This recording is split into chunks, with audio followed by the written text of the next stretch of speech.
le particulier. Oui, alors on parle de finances. Jeter aujourd'hui ces déchets, c'est un acte qui peut coûter cher et qui va coûter de plus en plus cher. Il y a un an, des journalistes d'Image Plus rencontraient des agents du Psychotral, la société de collecte et de traitement de la région de l'Airain. Ils mettaient en place à cette époque, il y a tout juste un an, un système de puces électroniques permettant de calculer le poids des poubelles. Vous l'aurez compris, plus c'est lourd, plus c'est cher. C'est un sujet d'Anthony Sapp et d'Anne Didier.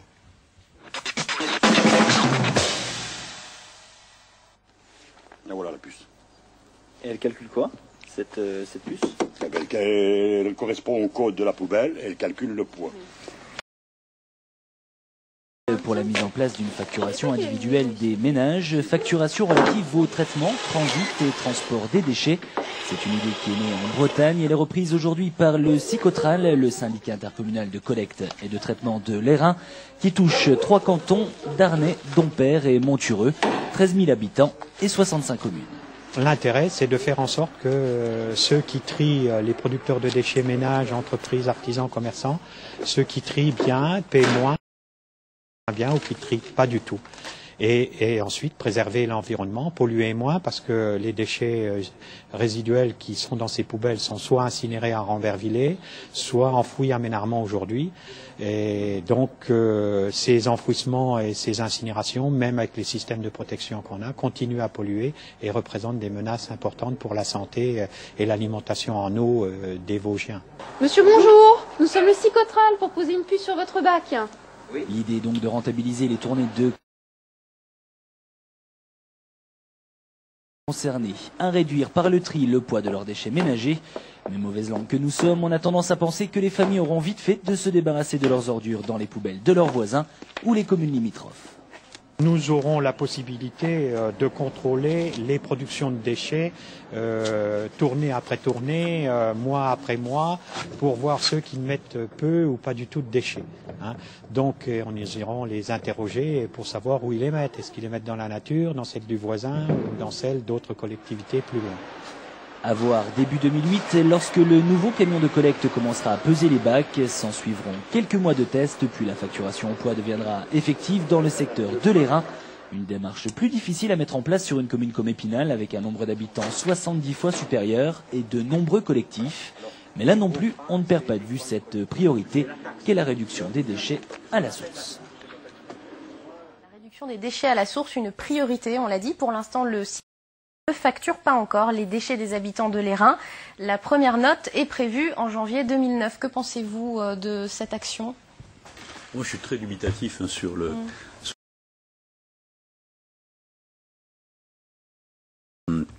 Je suis persuadé qu'il faut qu'on arrive à un système de redevance incitative. C'est le sens, je dirais, de l'histoire, et c'est comme ça qu'il faudra qu'on évolue. Aujourd'hui, c'est compliqué à mettre en place. Alors, le reportage faisait état des difficultés en milieu urbain, et notamment dans l'habitat vertical, dans l'habitat collectif. Mais en plus, il y a des tas de, je dirais, de conséquences difficiles à mesurer de la mise en place d'une pesée embarquée. On connaît les problèmes on citait les problèmes de déchets dans la forêt, de déchets chez le voisin, de déchets sur les bords de route. On sait que toutes les expériences se sont traduites de cette façon-là, sans compter le brûlage, je dirais, les brûlages dans les fonds de propriété, et toutes les incidences que ça peut avoir sur l'environnement, notamment en matière de production de dioxine. Donc je suis assez dubitatif, mais c'est clair qu'il faut qu'on trouve des solutions aujourd'hui pour réussir à réduire, pour réussir à inciter les gens à réduire les déchets à la source. Alors, il y a d'autres techniques que la pesée embarquée, il y a des techniques, je dirais, plus simples, avec des sensibilisations sur des nombres de mouvements de bac, des volumes mis à disposition des habitants. Mais moi, je crois davantage aux actions qui sont menées en matière de sensibilisation, en matière d'explication, en matière de communication de la part des pouvoirs publics. Il y a des choses qu'on n'arrivera jamais à mesurer sur la pesée embarquée et qui auront des conséquences, je dirais, assez négatives sur l'environnement. Vous aviez, Éric Velto, l'air un petit peu dubitatif pendant le reportage. Non, c'est plutôt au propos de M. Jourdain, parce que je pense que les brûlages de fonds de propriété qu'il évoquait jusque-là existent, alors que la pesée embarquée n'est pas encore mise en place ou que ce soit. Donc je ne vois pas en quoi ça pourrait l'augmenter. Et puis moi, j'aurais tendance à faire confiance aux citoyens qui comprend très bien aujourd'hui les enjeux de ce qui se passe quand ils ne trient pas, s'ils ne trient pas. Et j'ai pu constater dans bien des cas, et je crois que le constat est en train de se faire justement au niveau du Psychotral, sur le fait que les citoyens informés, bien informés, jouent le jeu à fond, jouent la carte du tri et de la mise dans leur bac tel que ça leur est demandé. Le tri, est-ce que ça marche aujourd'hui au niveau du Psychovad? Au niveau du Psychotral, je ne sais pas, au niveau du Psychovad. Au niveau du Psychovad, tous les ans, je dirais, on observe une montée en puissance du tri, hein, puisque on est maintenant à 50-60 kg par an par habitant. On est parti de rien il y a 6-7 ans. Au niveau de la production en déchetterie, on est maintenant à 150-160 kg par an par habitant, dont une grande majorité de produits qui sont recyclés, valorisés. Hein. En déchetterie, aussi des choses qui partent après en incinération, en enfouissement. C'est pas la totalité qui est recyclée. Donc globalement, il y a des progrès qui sont faits. Je crois que les objectifs aujourd'hui doivent être pas seulement d'améliorer le tri, ils doivent être aussi de diminuer les déchets à la source. Hein. Je crois que c'est ça le vrai enjeu. Parce que le tri, je crois qu'aujourd'hui, il y a beaucoup de collectivités qui sont lancées dans des investissements et dans des politiques en la matière. Maintenant, les enjeux, ils sont véritablement sur une réduction du volume global qu'on a géré. D'où d'ailleurs le plan départemental qu'on a arrêté, qui est d'essayer de réduire ces 500 kilos dont je parlais tout à l'heure par an par habitant de 15% d'ici 2015, donc de ce qu'on aura à gérer d'une manière ou d'une autre.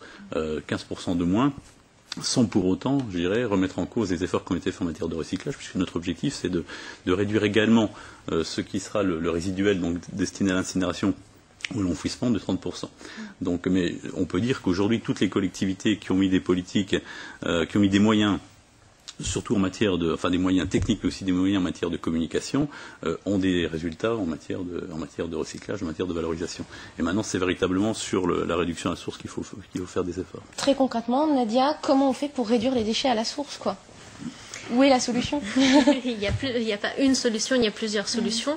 Ce qu'on a mis en avant jusqu'à maintenant, parce qu'il y a encore d'autres actions qui sont possibles à monter, c'est avant tout la promotion du compostage domestique, parce que par le compostage, on peut quand même réduire déjà de 30% le poids des déchets.